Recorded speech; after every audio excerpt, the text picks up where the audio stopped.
1969, 500,000 people of all races and ages gather from around the globe. Some trek for days and camp out to witness an event that was almost unimaginable only 10 years before. It isn't a march to protest the war in Vietnam or a rock concert in upstate New York. It is Apollo 11. On a small strip of the Florida coast, 3 astronauts prepare to reach for the moon.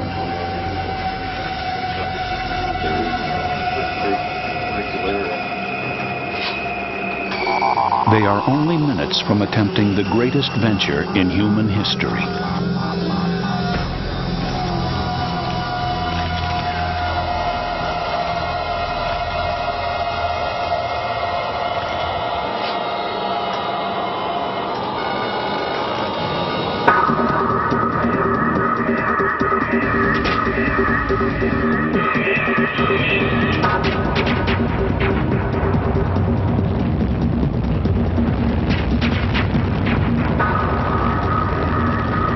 But as Apollo 11 tears itself from the launch pad and thunders into space, no one is certain if the mission will end in triumph or tragedy.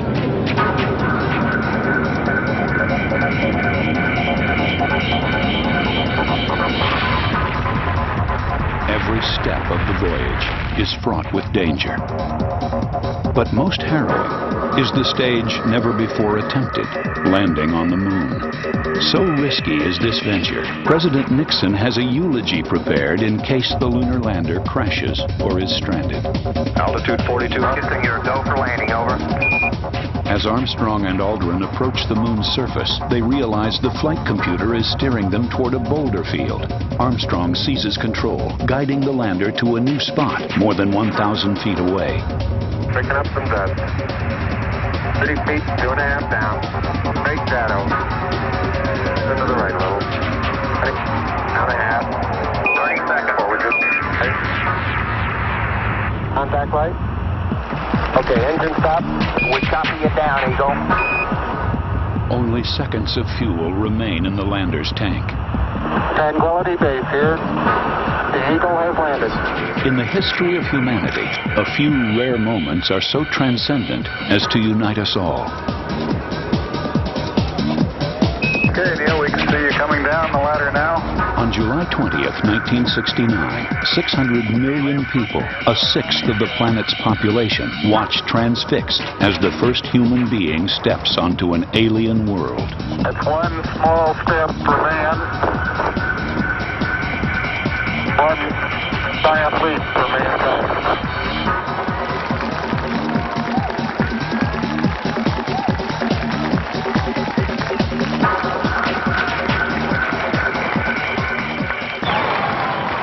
These were the glory days of space exploration. Nothing was easier to imagine than a succession of further triumphs. But then, something changed. We lost interest. Just 9 months after the first lunar landing, television networks broadcast soap operas instead of Apollo 13. It took an explosion on board and a life-and-death drama to grab our attention. Houston, we've had a problem. Stand by, 13. We're looking at it. The space program again seemed to fade from public view after Apollo 13 returned safely.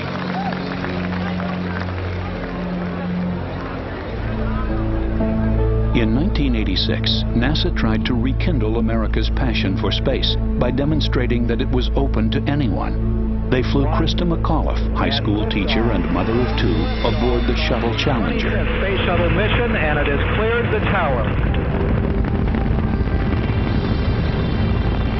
Much of the nation, including McAuliffe's family and students, watched in horror as the disaster played out on television.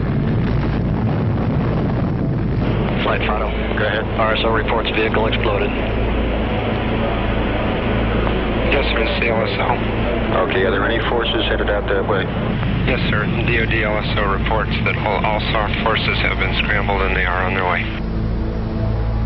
The world began to wonder if space was worth the risk of human life. Now, at the turn of the 21st century, we find ourselves clinging to a small outpost on the fringe of space, and it's a tired, tattered one. The Russian space station Mir was built to last 5 years, but has been made to serve more than twice as long. Mir has aged into a bulky old vehicle. Systems switch on and off without warning.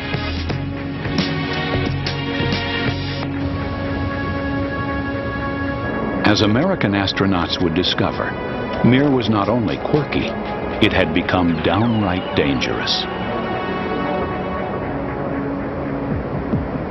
Some are drawn to space because they want to learn what lies beyond. Others crave the raw experience. Children from all walks share this dream of reaching space. But few have the persistence and talent to make it a reality. This is a moment that takes me back to when I was about 6 years old, and I first decided I wanted to be an astronaut. This is looking up at your rocket, and this sends shivers down my spine every time I think about it. NASA astronaut Michael Foale grew up in England, the son of a Royal Air Force pilot and an American mother. While on a childhood visit to the States, Foale saw John Glenn's capsule on a national tour. From that moment, he wanted to soar into the sky.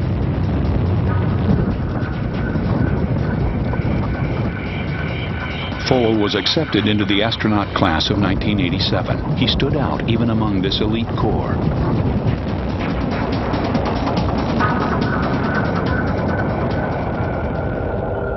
On his third shuttle mission, Foale and his crewmates circled the Russian space station Mir. Foale instantly felt its allure. At that time, I can remember seeing Yelena Kondakova in the window there, and she would wave us saying, "Hey, we want you to come and have tea." And I said, with pleasure. And that was about the limit of my Russian. And unfortunately, we couldn't stop and have tea. We had to back away, and I said, some other time. Mir has its grip on Foale. In 2 years, he will return, the 5th American to live aboard the station.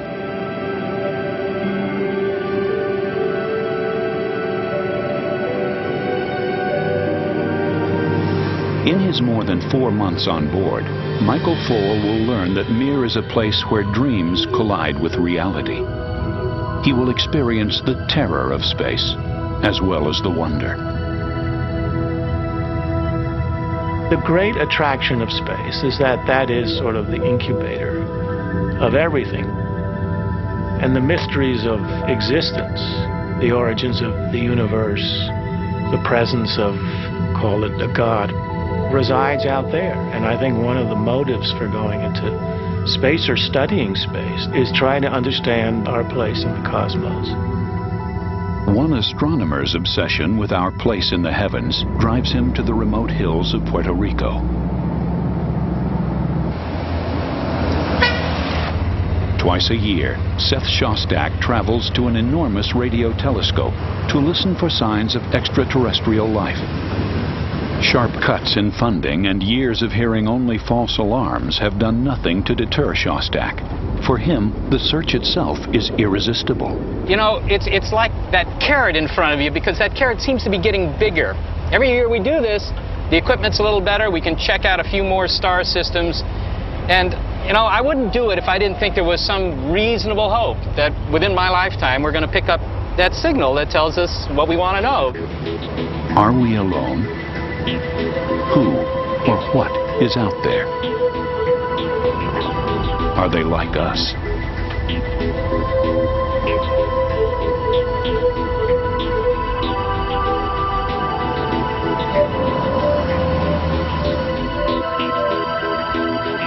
Every previous generation wondered about this. You know, they look up and they wonder if there's anybody looking down. I can be a member of that first generation that can actually look back up and maybe find out if there's something up there. Built by Cornell University and the United States Air Force in the 1960s, the 1,000-foot diameter Arecibo radio telescope is one of the most sensitive on Earth. For Shostak, it's like a huge hearing aid tuned to the murmurings of the cosmos. This little speck of metal is picking up signals that might be coming from hundreds of trillions of miles. It's like a tin can with a string that runs up 100 trillion miles. We could hear a cell phone on Jupiter, if there were any. That's how sensitive this system is. What we're listening for is not so much the aliens per se, but their equipment, if you will. We're listening for a transmitter. We're not asking of the aliens that they build huge interstellar transports a la the Starship Enterprise and go from world to world. We're only asking that they build a simple transmitter that any teenager could put together on a tabletop and use a decent-sized antenna.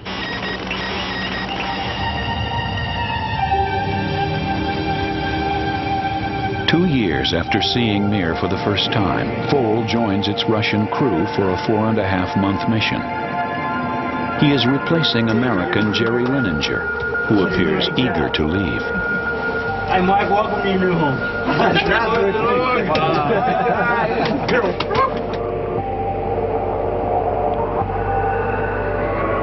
Foal knows that a fire broke out during Lininger's stay, and that the ship's cooling system leaks toxic antifreeze.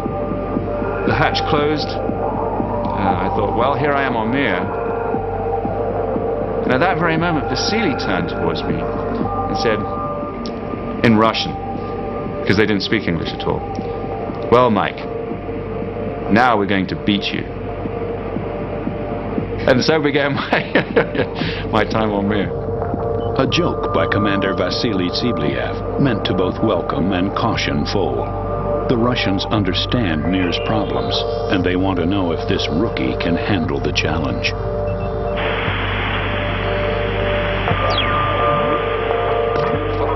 It proves a fair warning. Foal has embarked on one of the most harrowing missions in the history of exploration. In space, it is a narrow margin that separates life from death. Orbiting 250 miles above Earth, Mir is a pioneering craft, a frontier port where men and women have shattered space endurance records. But records aren't broken without risk and pain. Mike Foal's first weeks on Mir pass without incident. But 1 month into the mission, Foal's Russian crewmates, engineer Sasha Lazutkin and Commander Vasily Tsibliev, prepare to test a manual docking system. Vasily will use a remote steering system and a camera to guide this supply ship of the Progress class to Mir. But as the 8-ton vessel draws closer, it becomes more difficult to track. Vasily is flying blind. He calls to his crewmates, telling them to look for the Progress through Mir's windows. Foal and Sasha can't see the incoming vessel anywhere. Vasily fears the Progress is approaching too fast. He applies reverse thrusters. But to no avail. Seconds pass.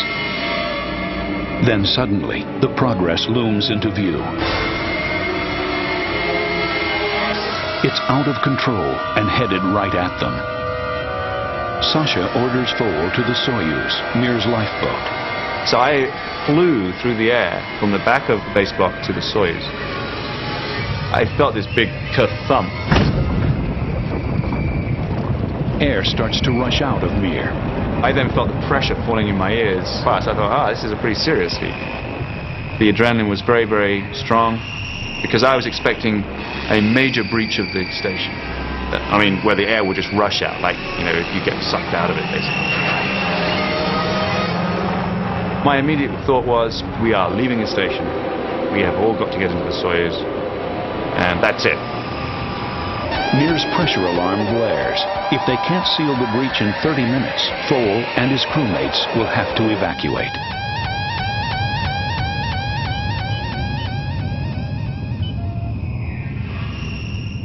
Throughout history, explorers and pioneers have had to face terrible dangers.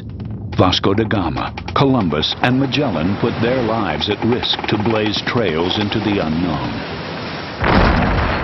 On the heels of heroes come entrepreneurs.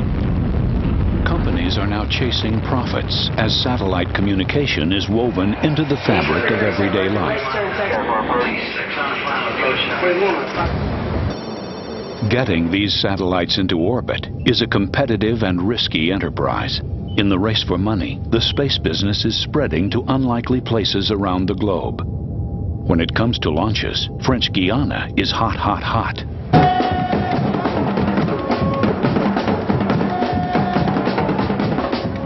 Built in 1968, a space center has electrified this once quiet country. The Space Center is not only playing a role of sending satellites into the orbit, but it's playing also a role in human relations, because here is a melting pot of all races. The Space Center has given an economic boost to the economy of Guyana. From the coastal jungle, a French-led company called Arianespace has carved out one of the most advanced launch sites in the world. We are situated here in French Guiana simply because this is the best site in the world for launching commercial satellites. Competitors who launch farther from the equator need more fuel to lift their payloads into coveted orbits over the equator. From Kourou, French Guiana, a satellite has a shorter and cheaper path into equatorial orbit. We have the most reliable launcher, 5 years without a failure. We launch every month, about 12 launches a year. And demand just keeps growing. It will take several years for Arianespace to work through its backlog of launches. While we are signing a contract in New York, a satellite is being shipped at the same time to Kourou. The launcher for that satellite is ready to go, and while we are readying that launcher, another launcher is being assembled, and a third launcher is being shipped in pieces from Europe to Kourou. So it's a permanent, year-long, 24-hour launch activity. We bring your own customers here in Kourou to actually see the launch. We bring your engineers to process the satellites. And we do the full service from Earth to space. That's our business. The customer comes first in the new race for space. So Arianespace has mastered the art of wining and dining. Jungle boat cruise, anyone? After a day of sightseeing, it's time for the real business at hand. Placing a communications satellite worth hundreds of millions of dollars at just the right spot, 22,000 miles above the equator. The night of the launch, clients assemble at a safe distance, where they can relax and enjoy the show. Bienvenue à Kourou, en Guyane française. Le port. Greetings everybody, wherever you may be, and welcome to Kourou, the home of Ariane, for tonight's live broadcast of Arianespace flight number 126. Launching Galaxy 10R for PanAmSat this evening, first launch of the new year. The show's going to be a good one. We hope you'll stay with us. The ground crew is under pressure to maintain its long string of successes. And I have to say, it's a very, very exciting business when you have once a month this huge thing flying into space and all these people working on it. Attention pour le décompte final. 10, 9, 8, 7, 6, 5, 4, 3, 2, 1, stop. Allumage. Décollage.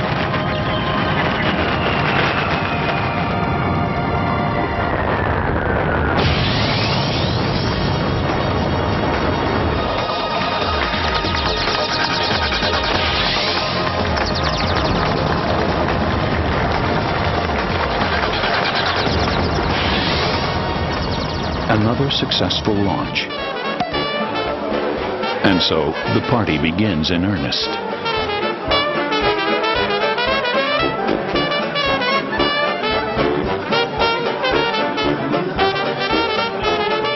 Being on the equator for launching satellites is such a tremendous advantage that our competitors are desperately trying to find an equatorial site. To compete with Arianespace, a secretive rival will journey to one of the most remote places on Earth.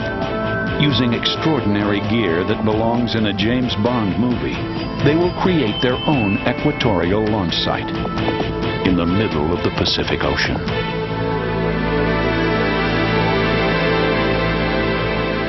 In Long Beach, California, a company called Sea Launch has assembled a dream team of scientists and mariners.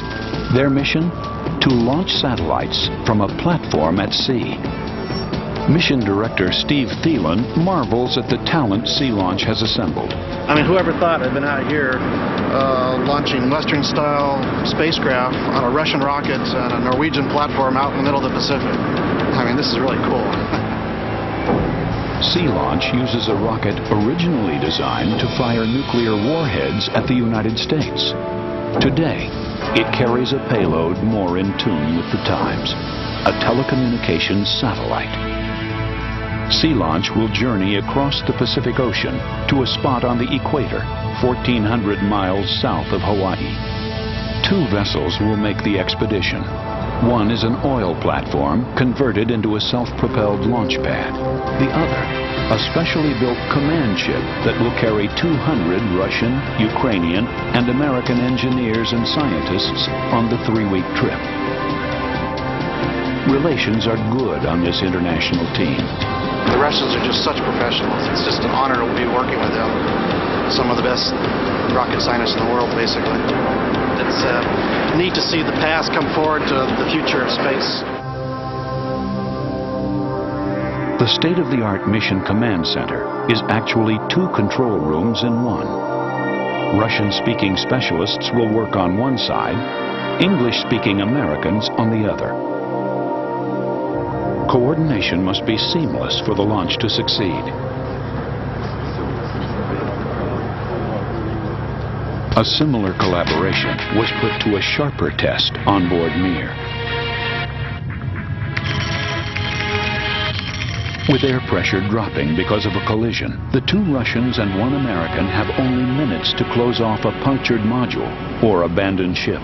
But cables block a hatchway that must be sealed. These cables now that were being disconnected, there's about 18 of them, were like big snakes, and they just kind of got in the way. So actually would pass the cable to me, I'd tie it off. With the passageway finally cleared, the 2 struggled to seal the hatch. As soon as it went in place, without even doing any latches, it kind of went and sucked in. And at that point, I immediately felt the pressure stop falling.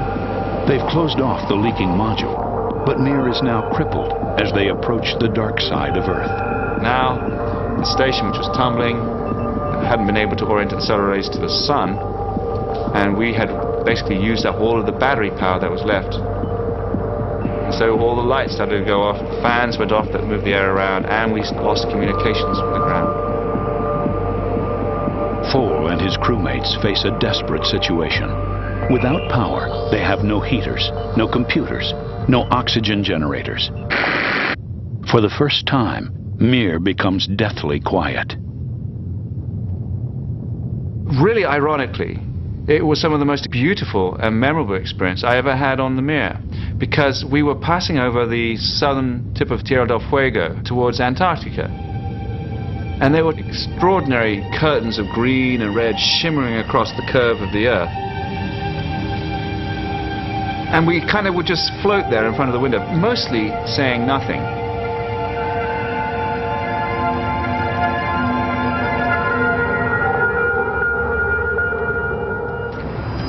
Russians and Americans at Sea Launch are preoccupied with safety. Already fueled, the satellite payload is added to the rocket. Then the Sea Launch crew cautiously transfers the rocket to the launch platform. The Russians insisted on the twin-ship plan because of its extra margin of safety. All personnel will evacuate the launch platform for liftoff.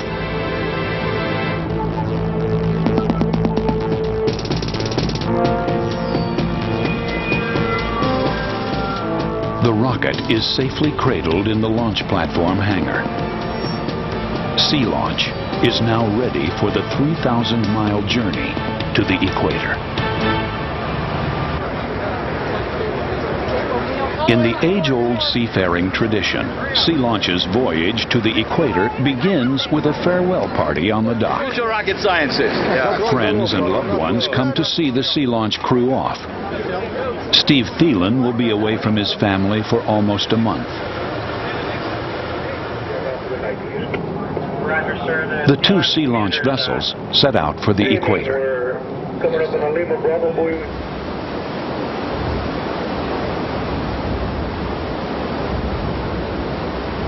At sea, Russians, Norwegians, and Americans tend to live and play apart. The dining room offers a multi-ethnic cuisine, and each nationality gravitates to its own tables. The Norwegian captain, Tormod Hansen, was initially skeptical of this international undertaking. When I first heard about it, I thought it was a joke. I didn't really believe it. Russian rockets being launched with American satellites, a combination of American and Russian scientists and Norwegian Marine. I thought it was a little bit unreal. But after 10 days at sea, everything is going without a hitch. Sea launch is nearing its destination. Everyone is of one mind. All are totally focused on blasting their rocket into orbit. The launch platform now sits exactly at the equator. There is no more efficient launch location for reaching equatorial orbit. We have such accurate station-keeping ability. The platform is right on the equator, and you can literally come out here and straddle the equator, walk from one end of the ship to the other end of the ship, and cross the equator. Huge pumps flood the platform's pontoons and pylons with 19,000 tons of seawater. It settles 70 feet into the sea, stabilized in the swell. The crew rolls the rocket out of its hangar onto the deck of the launch platform. They slowly erect the 200-foot rocket.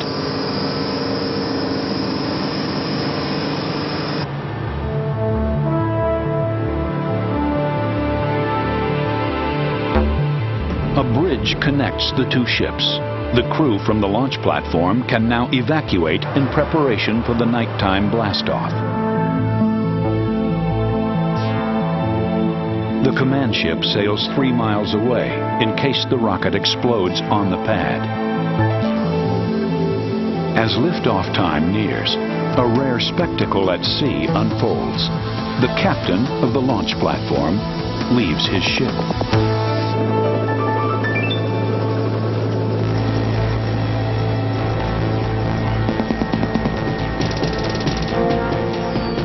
Steve Thielen and his international team check, then double-check every system. Marine operations. Sea Launch has a 1-second window for launch if they're to place the satellite in exactly the right orbit. Months of preparation and thousands of hours of work now come down to this. Can the team do everything perfectly without even a second of leeway? It's very high level intensity. Basically, I'm focused on what's going on, what potential problems could come up, the concentration it takes, the butterflies you get in your stomach prior to launch. 10, 9, 7, 6, 5, 4, 3, 2, 1.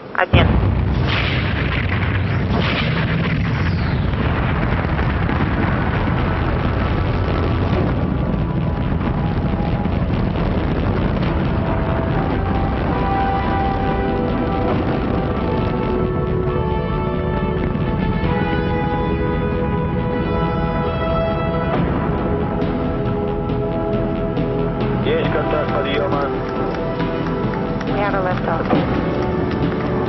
All looks good at blastoff, but then something goes terribly wrong. 140 miles above Earth, the rocket shuts down prematurely. The satellite fails to reach orbit. A software glitch may have caused a single valve to stay open, dooming the mission.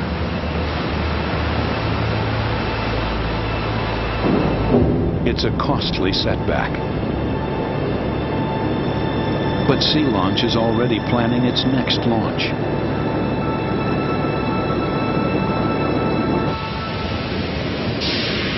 Nothing about rockets is easy. Defying gravity remains an exasperating challenge. Many are pursuing radically new ideas about how to reach space. Just a few months ago, I got all these proposals by physicists proposing wacky, crazy mechanisms for one of NASA's advanced propulsion systems that may one day take us to nearby stars. I laughed to myself a bit. These are serious physicists making serious proposals, making a shot in the dark, because that's what it may take for us to go to the distant planets. Like others who hope to revolutionize space travel, propulsion physicist Lake Mirabeau was inspired early in life.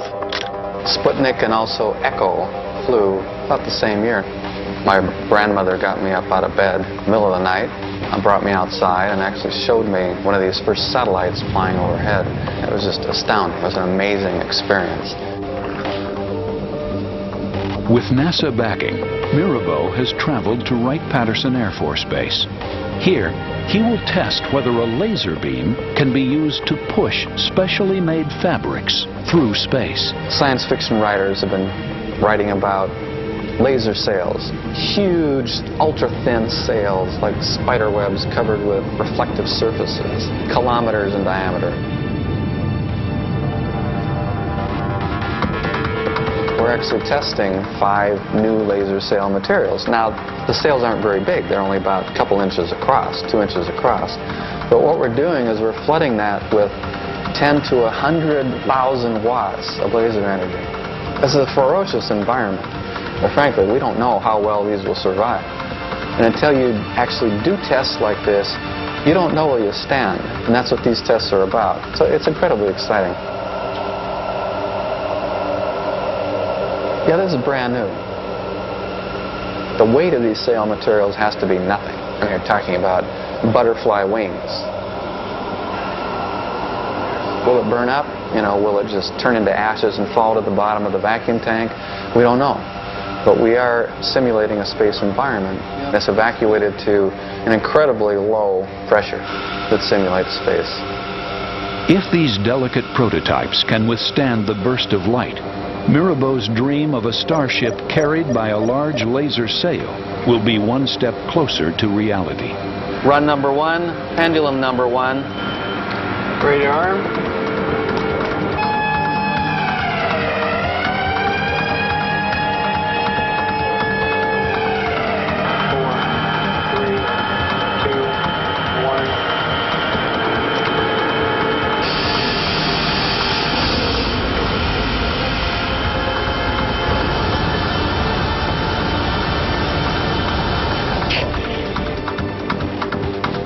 Incredibly, it works.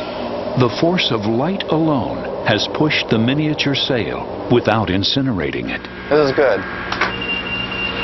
This is very good. I'm happy. All right.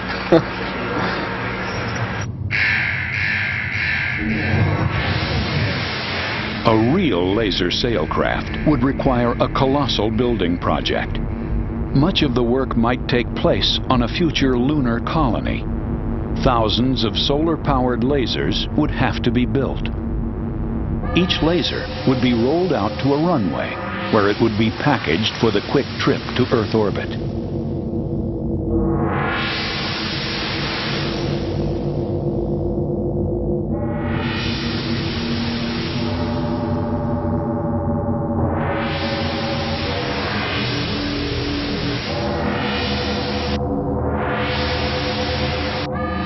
A railway lined with powerful magnets would accelerate the laser to escape the moon's gravity.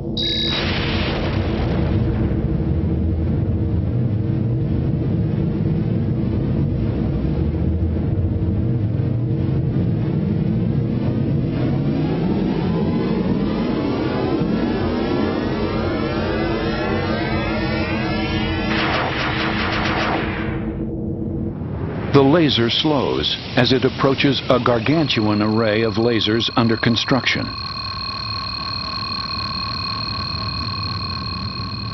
A worker fits the new laser into place.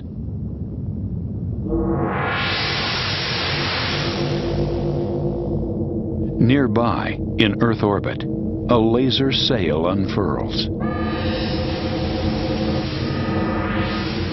Half a mile across, it might carry a robot craft for exploring distant worlds.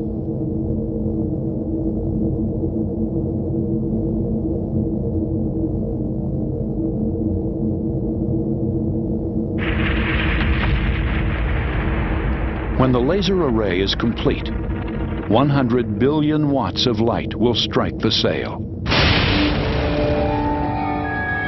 Bouncing off the sail, the light beam inches it forward. The craft gradually picks up speed. It passes Jupiter, and after years of travel, it could approach another star at close to the speed of light. Near the end of its mission, a smaller sail carrying the probe would separate.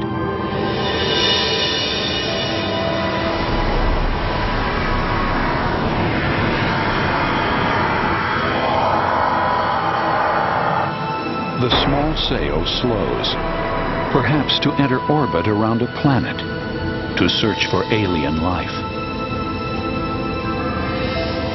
But we are decades away from mastering the technology that Lake Mirabeau is pioneering.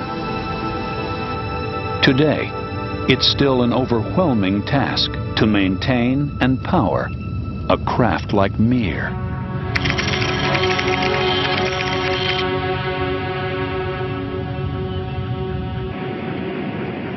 After sealing the punctured module on Mir, the top priority for Michael Foale and his crewmates is restoring power.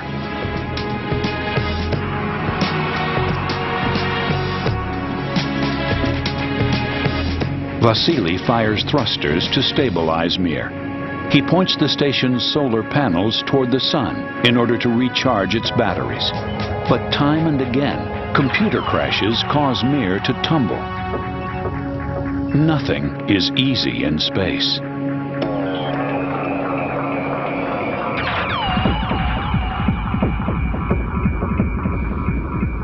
Space is a hostile, dangerous place. More dangerous than any place we've ever ventured on Earth. There are a lot of places on Earth that have killed people ascending Mount Everest. There's a lot one has to overcome. When Columbus sailed the ocean blue, he just had storms to worry about. Astronauts have radiation storms to worry about, micrometeorites that can pierce the hull of their system. They're going to be facing all sorts of unknown dangers. On Mir, the crew grows exhausted. They seem cursed. Each time they resolve one crisis, another arises. Sasha accidentally unplugs the computer, sending Mir tumbling again. Russian ground controllers decide it's time to cut back on the workload.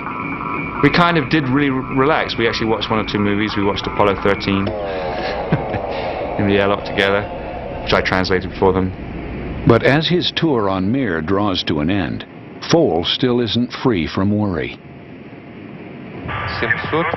On September 27, 1997, he watches the shuttle Atlantis approach. Even though I should be relaxing and just looking forward to the arrival, I was starting to become quite tense that the shuttle wouldn't be able to dock and take me off because of one of these computer problems.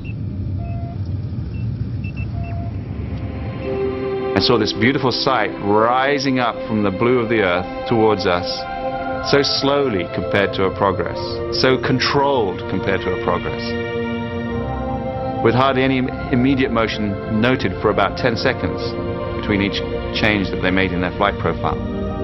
Joined up perfectly to our docking port, and this enormous relief gushed out of me. And at that point I knew I was home. Home.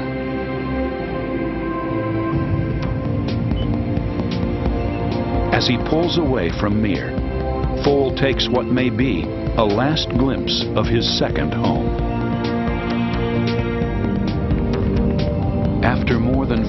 harrowing months in space that challenged his stamina and courage, Thole now hopes for a trouble-free ride to Earth.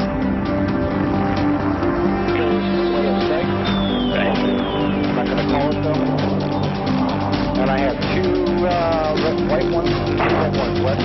Okay, awesome. He returns to a vibrant world, one filled with color and life, a sharp contrast to Mir. In the middle of the Mojave Desert lives a man who may well profit from space travel. His name is Bert Rutan. Is that just a dog? How about a duck? Cat? Can you do a cat? Yes, bye. Rutan thinks and lives outside the box. Rutan's edgy designs have made aviation history, and he's enjoying the ride. Work? Oh, I haven't worked since 1974. This is all play. It's a simple concept, actually. People have fun. They're very productive.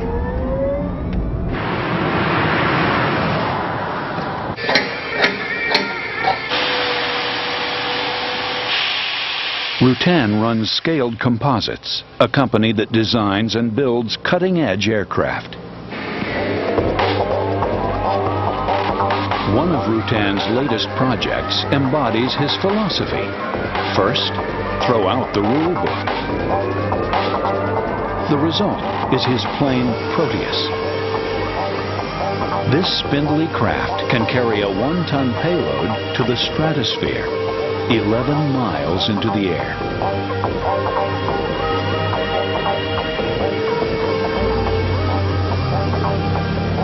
Proteus might one day lift a manned rocket capsule. When the aircraft reaches altitude, the capsule would detach, blast into orbit under its own power, then glide back to Earth.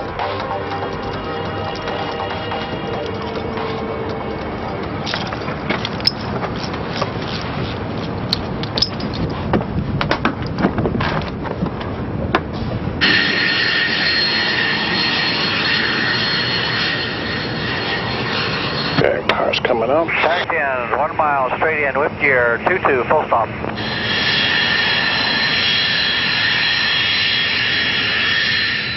97, it's looking good. The powers are great. I'm going to leave the power set there. Controls are alive, feeling good. They're rotating. We're off, get the gear. Gear's coming. Yeah, 110 would be a good speed to hold. If your ambition is to do a suborbital flight, you want to go to altitude to show whoever goes up there, and I want to go too, what it looks like from orbit. And then you want to just float around for several minutes and just enjoy this, weightless. You know, bring your house cat or your lover or whatever you want to do for this time while you're weightless. Yeah, you just can't do that on Earth, baby. But if you're single or cat-free, what would you do in orbit? Who wants to be the first to see the Earth from orbit while they're sipping a martini? And maybe there are people out there who will do this. I don't have enough money to do it. Perhaps if I did that, I would certainly do it. But the question is not whether some people have enough money, but there's enough interest to keep it sustained and to drive the industry to invent the technology in the first place. Remember, people used to ask the same questions about air travel. Why in God's name would you want to do that? How practical could that possibly be? This whole notion of space tourism is really a chance to get the economics going. A business where there are thousands of launches, money coming back in, people designing new vehicles, bringing the price down, and we go from suborbital flights to orbital flights onto hotels and onto the moon, and it's a tremendous opportunity. Hi guys, good morning. My name is Peter Diamandis. I'm the chairman of the X Prize. Peter Diamandis is offering an incentive to the potential Lindberghs of the 21st century. High school. So we're looking for a new generation of rocket scientists out there who can go and build launch vehicles to carry us into space. We're trying to make this on top of here and with the parachute in here and put this up so when it goes up... He is holding out a prize to any kid who can design a water rocket that will safely return its fragile passenger, a raw egg, to Mother Earth. What we're trying to do here is to give kids a chance to get hands-on and feel the competitive spirit and learn how to build these rockets and get into it so that they can relate. It's really neat to look at the designs, and in particular to know that the teachers here aren't giving them the answers. Everything they've designed here is coming out of experimental, their own imagination, and to see the way that they're getting their egg to survive is pretty awesome. You're going to put the cup in there, the whole 9 yards? The guy designed this vehicle that can have the egg safely survive, and they get the idea that when it cracks, that egg is dead. Across town, students from another school build their own rockets for the upcoming competition. One, Jaqui Rogers, has done her You want me to homework. start putting holes in it? The thing that surprised me about space that I have learned is about the moon. And it was fascinating to me because I learned that there was no wind on the moon, that Neil Armstrong's footprints are still up there, and I learned about the craters and how they got there. Destiny Voyager is now complete. Launch day arrives. What we're going to do is we're going to give you guys a chance to put your astronauts in your rockets, and you should be done doing that by the time we get ready to launch with these guys. The pad and fuel prepared. Everybody got an astronaut. Everybody's got fuel. And the future rocket cadre tries to look nonchalant. Here we go. Unusual designs create their own unique set of snafus. This happens at NASA all the time, you guys. In fact, the shuttle was delayed the other day because they had a bunch of strings tangled up. Rocket is secure on the pad. All systems are go. The launch director receives the green light.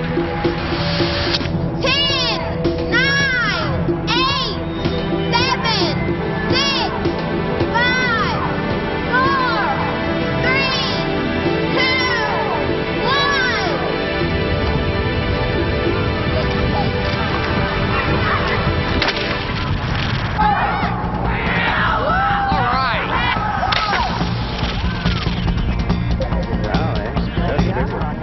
Launching these rockets is easy.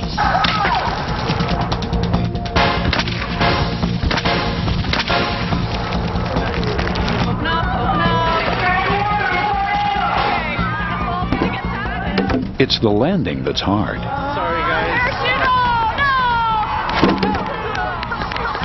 Today's lesson, to become a rocket scientist, you've got to crack a few eggs. Get it back.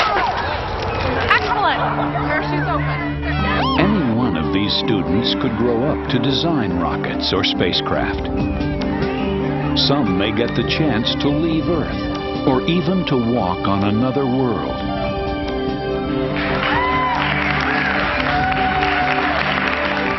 Whatever it is in our nature that drove us to the moon can be found in these kids, and will continue to spur humanity upward and outward. Jaqui Rogers.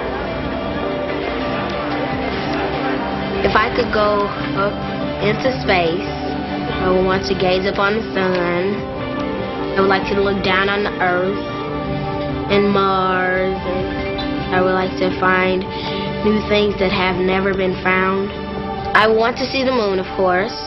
And the first thing that I would search for was where Neil Armstrong left the flag and his footprints.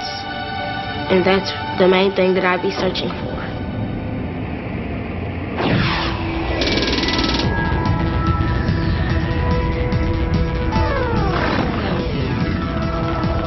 In terms of exploration, I think in 50 to 100 years, we will have most definitely facilities on the moon. We'll have factories there. We'll have people who are living there. We'll have hotels there, of course. We'll have the first real self-sufficient and vibrant colonies on Mars.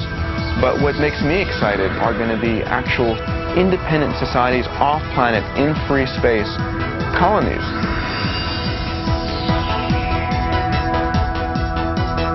I think it'll be very much like it was in the 14 and 1500s, where there were different groups who were going off exploring and fantasizing about where the best trails are, where the best next new worlds are, and that's the future I'm building towards. I'm one of those explorers and can't wait to go off, you know, towards that star over there.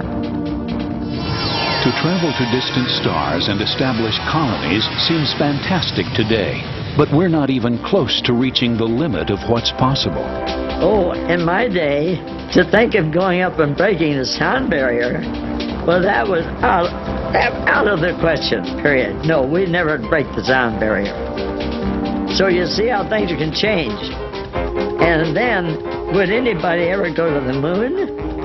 Oh, that was really ridiculous. Well, we've gone to the moon. Is it our destiny to cross the galaxy? If it was once inconceivable to reach the moon, what vaulting ambitions could become reality tomorrow? We have already begun an amazing journey that will carry us beyond the reach of our imaginations. We are entering an era that will unfetter even dreamers. The cosmic perspective is inextricably bound to our growing awareness of how tiny we are in this universe and how frail we are in this universe, combined with simply how big and grand the universe is. Now, that might sound depressing. For me, it's only momentarily depressing. With that knowledge, we can all participate in this journey, in this quest, to reach the edge of the universe, and then perhaps see what's on the other side.